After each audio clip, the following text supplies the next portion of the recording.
Hey guys, Subharaj here, and I'm back with another video. Today I wanted to talk about singing what you play. Let's say something like this.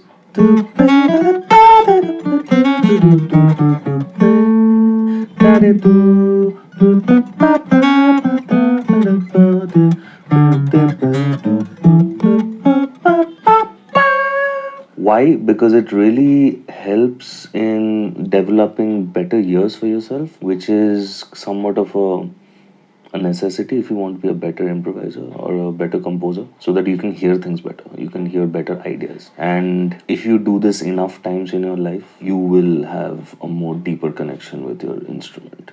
So the way I used to do this, when I used to actually practice these things, I would just simply take a scale, let's say a D major scale,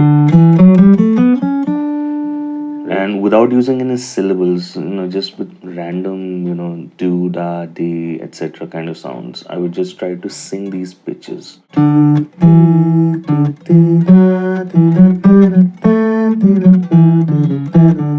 It's not really random per se, but then I'm just trying to create some melodies based on this particular D major scale, and I'm trying to sing those out by using these little randomized syllables. Let's say I am playing something like this. Right?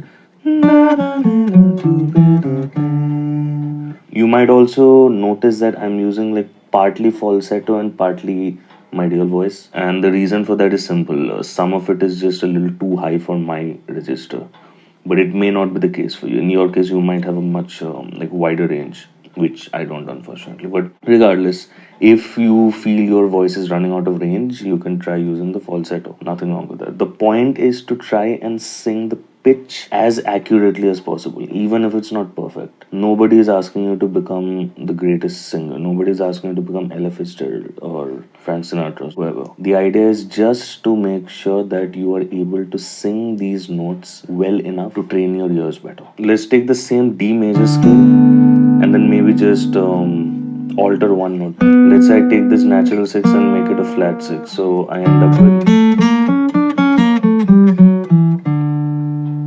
up with a harmonic major scale.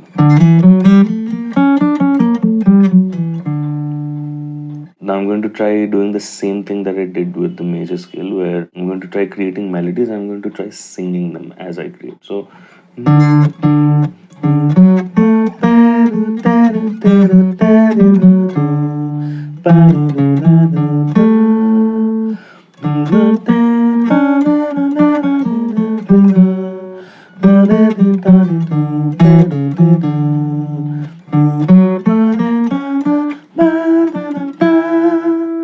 try going to the next octave.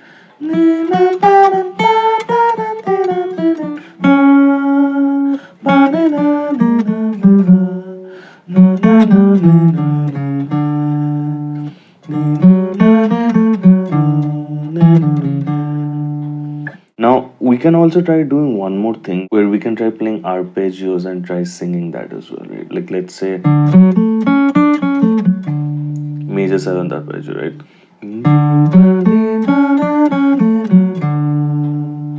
Turn that into a minor 7th, and I'm keeping the root the same, just so that you can hear the difference between all of these tonalities, as I like calling it. So again, major 7th,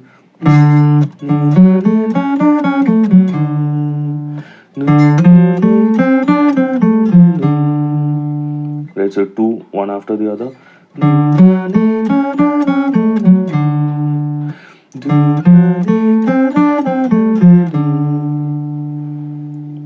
I can do that with like a major 7 sharp 5 as well.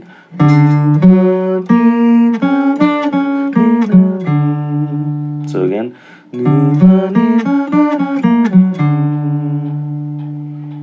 and the most important thing that actually happens when you practice this particular method is that you learn how to breathe when you're trying to solo, right? Which is a very important thing to keep in mind while you're just playing in general. It's a very cool skill to have if you can just shred for like 9 minutes straight. But I mean, even as a player, you probably don't always want to do that. You might want to have some control over that as well. That's where breathing helps.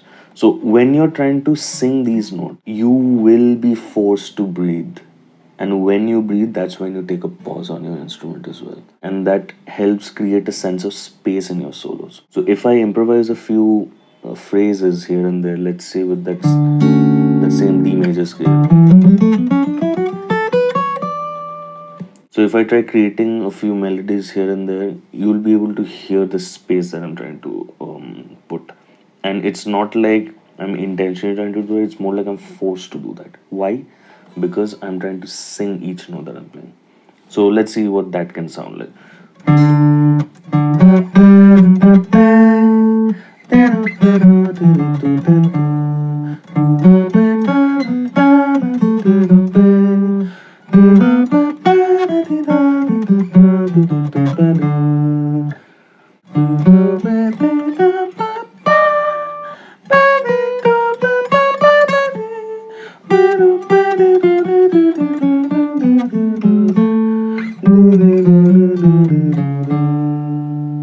Hopefully that was helpful. Try this out, and you know what? Upload videos, tag me. I'll be more than happy to see what you do with this. See you in the next video.